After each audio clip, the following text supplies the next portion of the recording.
আসসালামু আলাইকুম, welcome to my channel food corner BD.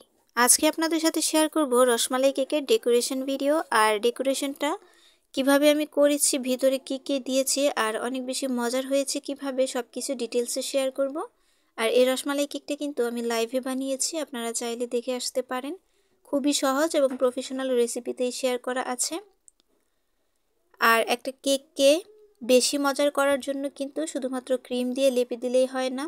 আর যেহেতু রসমালাই কেক, তাই রসমালাই তো অবশ্যই ইউজ করতে হবে। তো দেখুন, এই কেকগুলো আমি লাইভে বানিয়েছিলাম। তো কেক দুটোকে ঠান্ডা করে আমি মোল্ড আউট করে নিচ্ছি। দেখতেই পাচ্ছেন মাশাআল্লাহ কেকগুলো কত বেশি সুন্দর হয়েছে, একদম পারফেক্ট। আর এই কেকগুলো কিন্তু আমার অর্ডারের ছিল, তো আমি অর্ডারের কেকটাই আমি লাইভে বানিয়ে দেখিয়েছি। তো আপনারা কিন্তু আমার রেসিপি ফলো করলে একদম পারফেক্ট কেক বানাতে পারবেন। এই রসমালাই কেক ছাড়াও কিন্তু অনেক কেকের রেসিপি এবং ডেকোরেশন টিউটোরিয়াল আমার চ্যানেলে আপলোড করা আছে। এবং কিভাবে একদম পারফেক্ট ওয়েতে ক্রিম বানাতে পারবেন, ক্রিম কিভাবে রাখলে গলে যাবে না, সব কিছু ডিটেলসে কিন্তু আমার চ্যানেলের ভিডিও আছে। তো দুইটা কেক আমি বেক করেছিলাম এবং দুইটা কেক থেকে একটা কেক একটু মোটা হয়েছিল, সেটাকে আমি মাঝখান দিয়ে কেটে স্লাইস করে নিয়েছি। আর বাকি কেকটাকে স্লাইস করব না, যেহেতু এই কেকটা একটু পাতলা। আর এখানে ভিতরে ব্যবহার করার জন্য নিয়েছি বাদাম, টুটি ফ্রুটি বাদাম আমি নিয়েছি, কাঠবাদাম এবং কাজু বাদাম। এবং আরও দিয়ে দিব রসমালাই। রসমালাই না দিলে কিন্তু রসমালাই কেকই হবে না। আর এই রসমালাইটা আমি বাইরে থেকে কিনে এনেছি।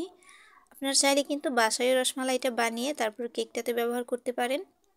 তো আজকের কেকটাতে আমি কোনো সুগার সিরাপ ইউজ করব না, রসমালাইয়ের যে মালাইটা থাকে এইটাই আমি ইউজ করব। তো বুঝতে পারছেন কতটা মজার হবে এই কেকটা খেতে। ক্রিম দিয়ে ডেকোরেশন করা কেক খেতে কিন্তু এমনিতেই অনেক বেশি মজার হয়। আর যদি আপনি বাদাম আর রসমালাই ইউজ করেন তাহলে কেমন মজা হবে সেটা বুঝতে পারছেন নিশ্চয়ই। তো প্রথমে একটা লেয়ার আমি দিয়ে দিয়েছি বোর্ডের উপরে, আর দিয়ে দিচ্ছি রসমালাইয়ের মালাইটা।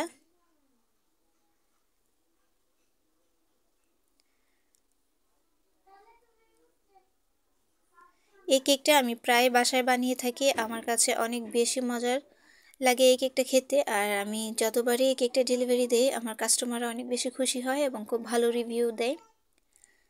তারপর আমি দিয়ে দিয়েছি এখানে রসমালাই ফ্লেভার ক্রিম। এই ক্রিমটাতে আমি রসমালাই ফ্লেভারটা ইউজ করেছি। তো রসমালাই কেক বানাতে কিন্তু আপনার রসমালাই ফ্লেভারের কেকটাই বানাতে হবে। এই ফ্লেভারটা কিন্তু আলাদা কিনতে পাওয়া যায়। আর আপনারা চাইলে, যাদের কাছে রসমালাই ফ্লেভারটা থাকবে না, তারা চাইলে ভ্যানিলা বেসও করতে পারেন। তবে যেই ফ্লেভারের কেক বানাবেন সেই ফ্লেভারটা দিলেই কিন্তু অনেক বেশি পারফেক্ট হয়। এখন দিয়ে দিয়েছি বাদাম কুচি, আরও দিয়ে দিচ্ছি রসমালাই থেকে উঠানো মিষ্টি, ছোট ছোট করে কেটে নিয়েছি চামচের সাহায্যে, এগুলি দিয়ে দিচ্ছি। এখন আরও একটা পার্ট দিয়ে দিচ্ছি।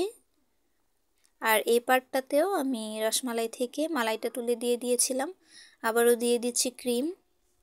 তো এই ক্রিমটা কিন্তু একদম সাদা করিনি আমি, শুধুমাত্র এক ফোঁটা হলুদ কালার দিয়ে বিট করেছি। তো কালারটা সাদা থেকে একটু অন্য কালার হয়ে গিয়েছে, তবে দেখতে কিন্তু বেশ সুন্দর দেখাচ্ছিল, যদিও ক্যামেরাতে বোঝা যাচ্ছে না। তো সেমভাবে আমি এই লেয়ারটাতেও বাদাম আর মিষ্টি দিয়ে দিলাম। এখন আমি ক্রিমটা একটু মোটা লেয়ারে করে দিব। এই কেকটা যে কত বেশি মজার হয় আপনারা একবার না বানিয়ে খেলে বুঝতে পারবেন না। অন্যান্য কেক থেকে একদমই আলাদা হয় এই কেকটা। তো এভাবে আমি একটা নাইফের সাহায্যে ক্রিমটা লাগিয়ে নিচ্ছি। তো দেখুন আমি কিন্তু একটু মোটা করে লাগাচ্ছি ক্রিমটা। পাতলা করে ক্রিমটা দিলে হবে কি আপনার ছুরির সাথে কেকের গুঁড়াটা উঠে আসবে আর ফিনিশিংটা সুন্দর হবে না। তো তাই চেষ্টা করবেন আপনারা যখন ফাইনাল ফিনিশিংটা দিবেন তখন একটু মোটা করে ক্রিমটা লাগাতে। তো আমি নাইফের সাহায্যে একটু সমান করে দিচ্ছি।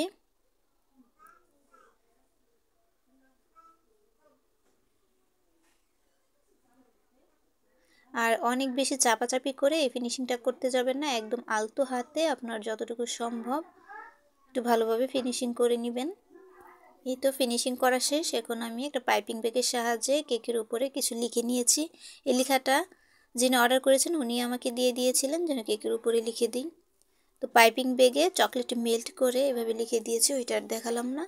এখন একটা 1M নজলের সাহায্যে সেম কালারের ক্রিমটা দিয়ে এভাবে ফুল করে নিচ্ছি পুরো কেকটার উপরে।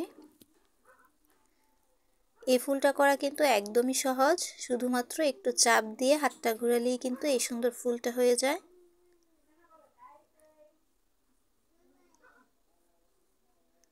এখন সবগুলো ফুলের উপরে একটা করে রসমালাই থেকে উঠানো মিষ্টি দিয়ে দিয়েছি এবং আরও দিয়ে দিচ্ছি কুচি করে রাখা বাদামগুলো ছড়িয়ে ছিটিয়ে, এবং আরও দিয়ে দিব টুটি ফ্রুটি। টুটি ফ্রুটিটা দেওয়ার কারণে কেকটা অনেক বেশি কালারফুল দেখাবে। আপনারা চাইলে কিন্তু গোলাপের পাপড়ি ছোট ছোট করে কেটে এভাবে দিতে পারেন। তো আমার কাছে যেহেতু গোলাপের পাপড়ি ছিল না, তো আমি টুটি ফ্রুটি দিয়ে দিয়েছি লাল কালারের, এতে করে দেখতে কিন্তু অনেক বেশি সুন্দর লাগছে। তো দেখুন, ভিডিওটি ভালো লাগলে চ্যানেলটি সাবস্ক্রাইব করে দিবেন প্লিজ। আল্লাহ হাফেজ।